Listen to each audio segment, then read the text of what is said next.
안녕하세요. 요양간호 시험 대비반의 짱쌤입니다. 이번 시간에는 기초간호 임상실무 단원별 요약 정리해드리도록 하겠습니다. 기본부터 다져가야 시험에 대비가 되겠죠. 우리 열심히 공부하셔서 국가고시에 모두 합격하시기 바랍니다. 지금부터 보겠습니다. 병원 환경 조성 돕기 먼저 볼 건데요. 사회 심리적 환경이 있습니다. 불안감 요인이 있는데 그것을 좀 극복해야 되겠어요. 그러려면 어떻게 해야 될까요? 간호나 처치에 대해서 자세히 설명하는 것이 가장 중요합니다. 이러면 불안감이 많이 감소가 되고요. 환자의 말은요, 잘 경청해 주셔야 되겠어요. 또 불안을 유발하는 환경이 있다? 그러면 그런 요인은 찾아서 극복할 수 있도록 해주시면 되겠다 봅니다. 자, 불안감을 유발시키는 요인이 있는데 병원에 입원을 했더니 어려운 말들을 막 씁니다. 이러한 것들이 의료 용어입니다. 이런 용어들을 잘 모르시기 때문에 내가 굉장히 큰 병에 걸렸나? 지금 뭐라고 하는지 모르겠네. 검사 결과가 안 좋다는 건지 좋다는 건지 막 이제 회진하면 여러 명이 왔는데 뭐라고 막 하는데 다 한마디도 못 알아듣는 거예요. 그래서 굉장히 불안하겠구나 보시면 되겠고, 사생활도 결여가 되어 있습니다. 그리고 또 대상자의 역할도 박탈되어 있고, 병원 규칙은 딱딱딱딱 이렇게 규격화가 되어 있습니다. 사회적으로도 격리가 돼 있고, 또 나는 단순히 아픈 환자로서 취급을 받는 비인간적인 느낌을 받을 수가 있습니다. 그래서 불안하구나 이렇게 보시면 되고요. 자, 물리적인 환경은 크게 편안한 환경을 위해서 세 가지가 중요한 내용입니다. 온도는 20에서 22도, 그런데 밤에는요 이불 덮으니까 18도씨도 괜찮아요 이렇게 보고요. 또 습도는요 40에서 60% 아주 중요하죠. 기억해 주시고요. 자, 우리 편안한 환경을 위한 3대 요소 중에서 가장 중요한 게 무엇입니까? 그러면 환기입니다. 네, 환기가 가장 중요하다 이렇게 보시면 되겠습니다. 여러 명이 많이 있는 곳에 공기의 성상이 바뀌게 되죠. 그런 것을 군집독이라 하는데요. 보통 80% 가까이 질소고요. 그리고 20% 정도가 산소, 그리고 나머지 이제 아주 미량 존재하는 것이 이산화탄소인데, 많은 사람이 한 공간에 있다 보면은 실내 공기가 오염이 됩니다. 이러한 것을 군집독이다 이렇게 표현합니다. 다수인이 밀폐된 공간에 있을 때는요, 실내에 물리적인 혹은 화학적인 조성이 변화가 됩니다. 이럴 때는 두통, 구토, 메스꺼움, 현기증 이러한 증상들이 유발이 되는데, 이러한 것이 바로 군집독이에요 라고 알고 계시면 되겠습니다. 자, 그럼 안전한 환경을 위해서는 우리가 이제 다치지 말아야 되는데, 어르신들이 물리적으로 상해를 입는 것을 낙상이라고 합니다. 낙상은 항상 예방하는 것이 중요하겠죠. 자, 화학적인 상해는 화학적인 약물로 인해서, 독극물이나 약물로 인해서 상해를 받고, 또는 이제 전기 상해를 입을 수도 있고요. 병원 감염이 이제 될 수가 있는데, 병원에는 공기 중에 우리가 보이진 않지만 항생제 내성균이 많이 자리 잡고 있습니다. 그래서 병원 내에서도 감염이 있고, 에어컨 같은 데서는 레지오넬라균 같은 것들이 나올 수가 있겠죠. 자, 또 화재로 인한 상해가 있는데, 인화성 약품이나 전기로 인해서 화재가 발생할 수 있습니다. 자, 병원 내 화재가 발생하면은 큰일입니다. 일단은 대피를 해야 되죠. 그러면 대피할 때 확산을 방지하기 위해서는 전원을 일단 끄고 혹은 가스밸브를 차단한 다음에 대피를 해라, 이런 내용이 나온 거고요. 그리고 출입문이나 비상구를 확인해야 됩니다. 어디로 도망을 가야 되는지, 어디로 대피를 해야 되는지 확인해야 되겠습니다. 자, 유의해 주셔야 될 것은 엘리베이터를 타면 안 됩니다. 굴뚝 역할을 하기 때문에 엘리베이터를 탑승하게 되면 유해 가스로 인해서 질식 우려가 있고, 전기가 차단됐을 때 엘리베이터 멈춥니다. 그러면 갇히게 되죠. 자, 두 번째는 손잡이가 뜨거운 경우도 이쪽으로는 우리가 대피하지 않습니다. 그쪽으로 불길이 오고 있구나 이렇게 보시면 되기 때문입니다. 자, 대피 활동을 이제 전개를 하시려면 어떻게 해야 되느냐? 화재실에 있는 환자가 먼저 대피를 해야 됩니다. 이 방에 불이 났네? 301호에 불 났네? 그럼 그 방에 있는 환자 먼저 대피를 시켜야 되겠죠. 자, 이제 불하면 또 떠오르는 것이 연기입니다. 불 때문에 몸에 이제 불이 붙거나 이렇게 화상을 입어서 돌아가시는 경우보다는 연기로 인해서 질식해서 돌아가시는 경우가 더 많기 때문에 젖은 수건으로 코, 입을 가리고 낮은 자세로 이동하는 것이 좋습니다. 불이 나면은 이제 더운 공기가 위로 올라가고요. 찬 공기가 밑으로 내려오는데 이때 이제 유해가스들이 위로 많이 올라가기 때문에 낮은 자세로 이동하는 것이 중요하겠고요. 연기가 문틈으로 들어올 수 있습니다. 그럴 때는 막아줘야 되는데 젖은 옷이나 젖은 수건 등으로 막아주시면 되겠어요. 자, 의료기관에 화재가 났을 때는 이제 일단 화재 발생했어요. 그러면은 어떻게 해야 돼요? 119에 신고해야 됩니다. 빨리 신고를 하고 알려야 되겠죠? 그리고 초기는 소화기로 진압을 합니다. 자, 소화기로 일단 진화를 하면서 대피를 시켜야 되는 거죠. 자, 그리고 나서는 초동 진화라고 하는 것은 소화 전으로 이 진화 활동을 하는 것입니다. 건물 앞에 보면은 이렇게 기둥같이 되어 있는 거 있죠. 그게 이제 소화전입니다. 그리고 나면 이제 소방대가 도착을 합니다. 그러면 소방대장님께 모든 내용을 인계해 주시면 되겠고, 마지막으로 이제 화재가 진화되는 과정을 겪게 됩니다. 병원 내 화재가 발생했을 때는 대피 순서가 있는데요. 어느 지방의 요양병원에서 화재가 났는데 어르신들이 엄청 많이 돌아가신 거예요. 그래서 화재가 났다 그럼 대피 순서를 좀 고려를 해서 대피를 시키면 이 생존율이 더 높지 않는가, 사상자가 좀 적게 나지 않을까라고 이제 생각을 많이 하신 거죠. 그래서 순서를 좀 정해놨습니다. 내원객을 제일 먼저 대피시키자. 왜냐, 이분들은 불 났습니다, 대피하세요 하면은 자기 발로 걸어 나갈 수 있는 분들이라 내원객이 제일 먼저. 그 다음에 거동 가능한 환자분들은 거동이 가능하니까 환자분 나가세요 그러면은 또 이렇게 어떻게 해서 나가는 거죠. 자, 그 다음은 경증 환자입니다. 그리고 나서는 중증 환자, 직원은 마지막이구나. 네, 모두 다 대피시킨 다음에 나가야 되는 게 직원입니다. 자, 이제 소화기 사용을 좀 봐야 되는데요. 소화기 사용 요령이 있어요. 일단 소화기를 불이 난 곳으로 가져갑니다. 그리고 안전핀을 제거하는 게 제일 먼저. 안전핀을 뽑고, 그 다음은 노즐이라고 하는 것이 있습니다. 호스를 불 쪽으로 가져가서 요 노즐을 꽉 잡고요. 요거를 꽉 잡아주셔야 돼요. 분사되면서 압력이 세지면 놓칠 수 있어서 꽉 잡아주시고, 그 다음은 손잡이를 눌러주시면 되는데, 손잡이를 꽉 누르면 이제 분사가 되는 거죠. 비로 쓸듯이 이렇게 분사를 해주시면 됩니다. 반드시 바람을 등지고 불 쪽으로 향하게 해서 분말을 골고루 쏴주시면 소화기를 잘 사용한다, 이렇게 보시면 되겠습니다. 물리적인 환경이 아주 중요한 곳이 바로 병실이죠. 우리 환자분들이 대부분 생활하시는 곳이 병실인데요.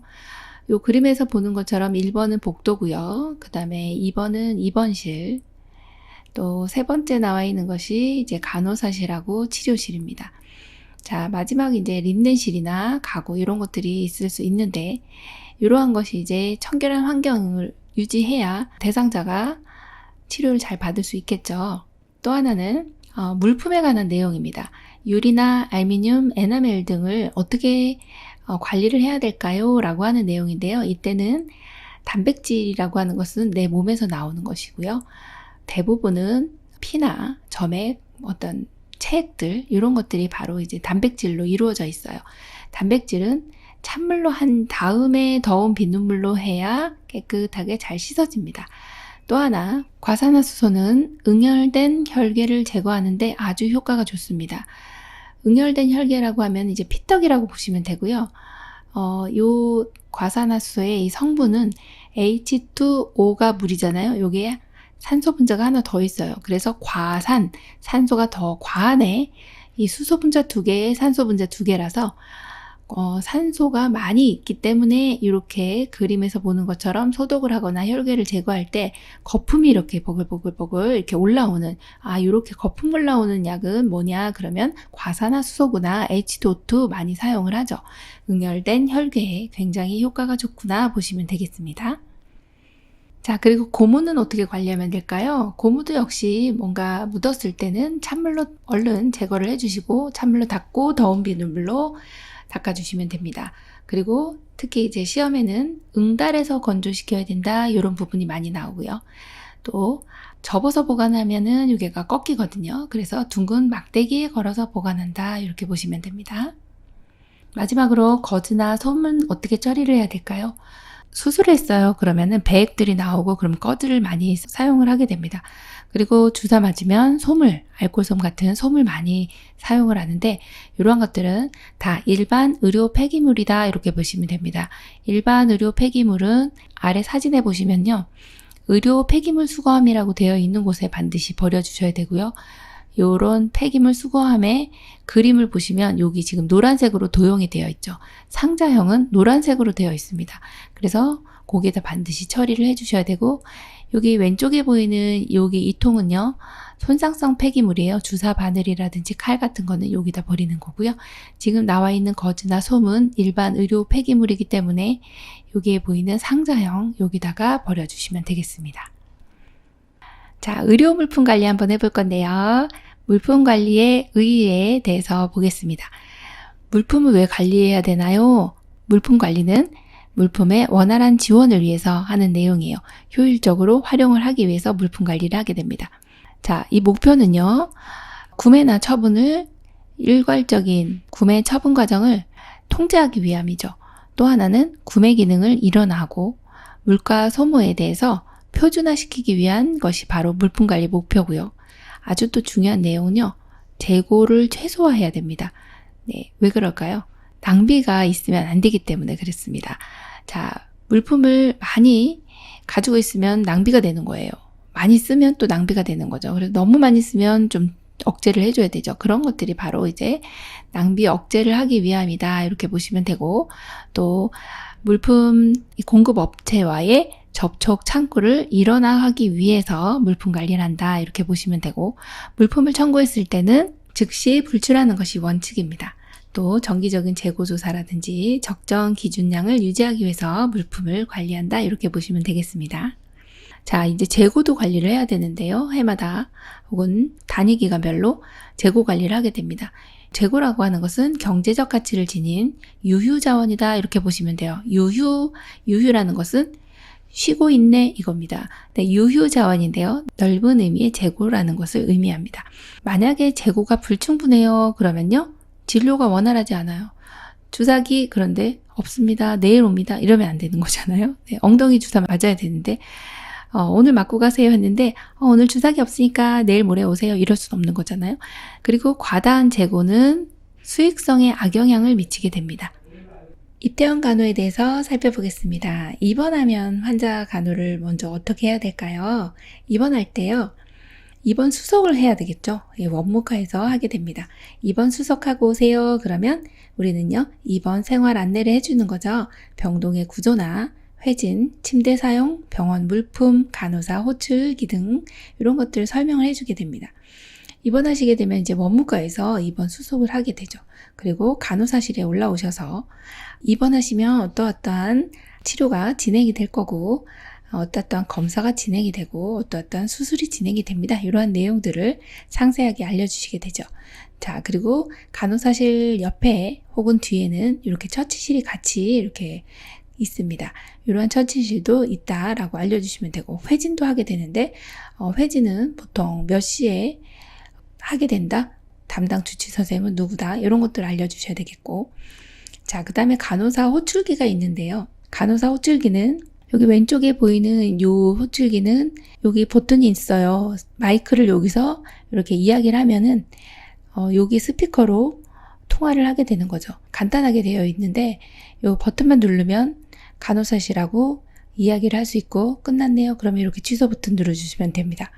자, 여기 오른쪽에 보이는 여기는 손으로 눌러서 하는 호출기입니다. 이런 것들을 사용법을 상세하게 알려주셔야 갑자기 응급 상황이 생겼을 때 간호사하고 연락이 되겠죠. 자, 전동 침대 보시면 여기 침대에도 리모컨이 있어서요. 너무 좋은데요. 네, 올라갔다 내려갔다 하는 거 다 요 전동 침대는 리모컨으로 작동을 하게 돼 있고요.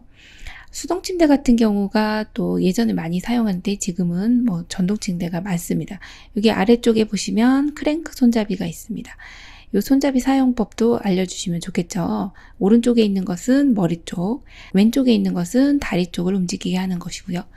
머리맡에 보니까 여기 이렇게 되어 있는 여기 이 부분은 산소도 있고요. 그다음에 흡인기도 있고 여러 가지 이제 기구들이 부착이 되어 있고 이 상단에 보시면 여기는 전원 콘센트라든지 어떤 다른 연결되어 있는 작동을 할 수 있는 불을 켤 수 있는 거라든지 이런 것들이 있다. 이것도 다 설명을 해 주셔야 되겠죠.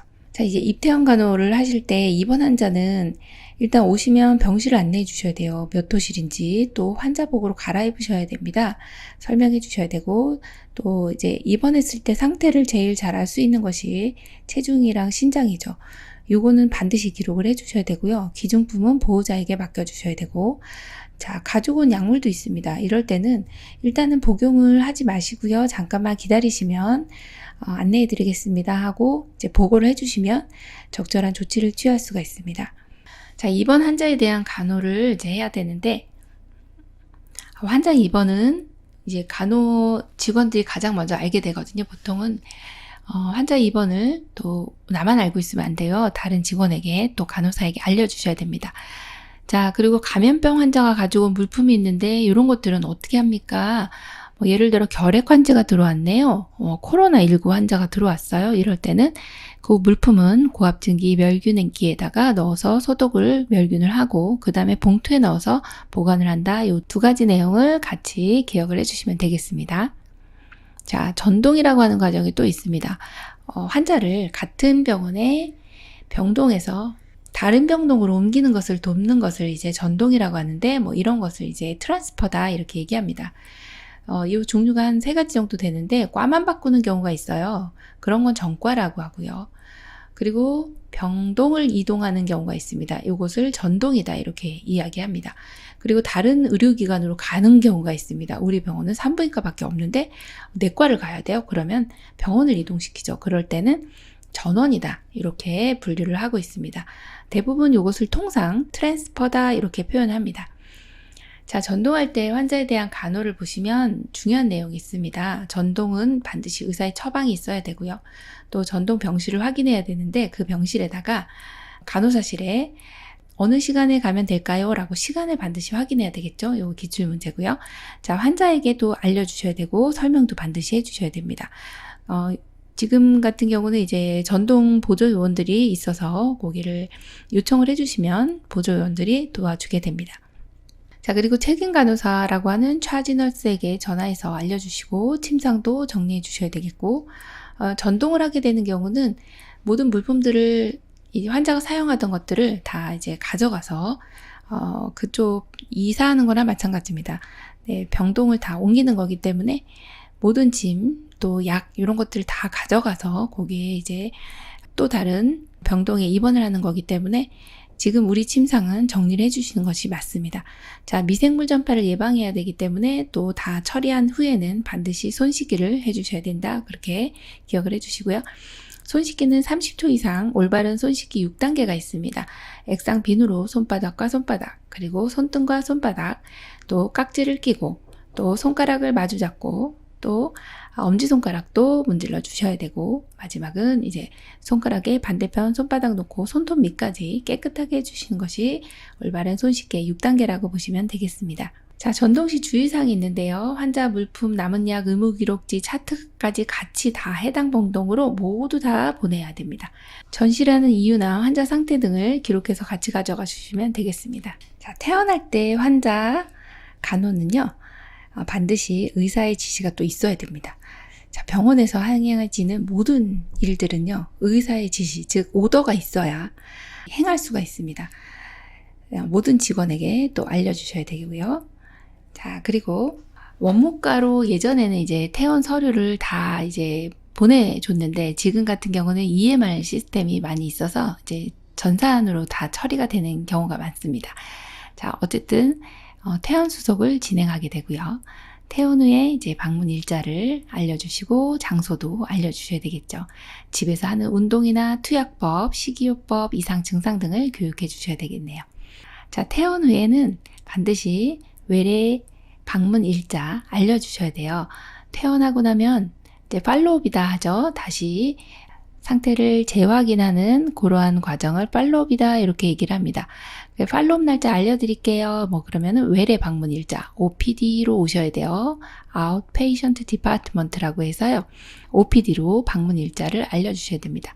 병동으로 오시면 안 됩니다. 네, 가정으로 태어나지 않는 경우 가끔 있는데요. 그럴 때는 지역사회 이용시설이라든지 가정간호 서비스를 연결해 주셔야 됩니다. 자, 귀중품을 반환할 때는 반드시 서명을 받아주셔야 되겠죠. 자, 작별 인사해 주시면 되겠고, 퇴원시 병실 관리는요, 퇴원하고 나면 병실을 이제 소독해야 돼요. 청소도 하고, 소독도 하고, 침대도 시트도 교환하고, 병실 안에 있는 모든 물품은 다시 소독을 하고, 또 소독수로 닦아주시면 되겠습니다. 보통은 이제 50% 알코올로 기구 소독 같은 거 해주시면 되고요. 자, 환자 퇴원할 때 확인해야 되는 사항이 있는데, 환자 퇴원은 누구의 책임이에요? 의사요. 의사가 환자를 책임지고 있습니다. 그래서 퇴원 지시가 있는지 확인해 주셔야 됩니다. 이런 것을 이제 DC라고 하는 디스차지, 이렇게 DC 처방이 있는지 확인합니다. 법적으로 의사의 동의 없이는 퇴원할 수 없으니까 우리는 동의서가 있는지도 확인해 주셔야 되고, 또 의사의 권유 없이 퇴원하는 경우가 가끔 있습니다. 그냥 무조건 퇴원하겠다고 우기시는 분들, 이분들은 반드시 각서를 받으셔서 나는 퇴원을 하고 내 맘대로 퇴원을 하되 나는 어떻게 되든 상관없어요. 뭐 이렇게 나는 뭐 죽더라도 내가 책임질 거니까 나가겠습니다. 그럼 각서를 받아 놓으셔야 된다. 이렇게 봅니다. 자, 기초간호 임상실무 단원별 요약정리 첫 번째 시간이었는데요. 병원의 진료 체계나 간호 체계에 대해서 아직은 확실하지 않고 잘 모르지만 차근차근 하나씩 알아가는 시간을 한번 가져보도록 할 거니까요. 지금부터 우리 열심히 공부해서 국가고시 대비해서요. 모두 합격하시기 바랍니다. 요양간호 시험 대비반의 짱쌤이었습니다. 감사합니다.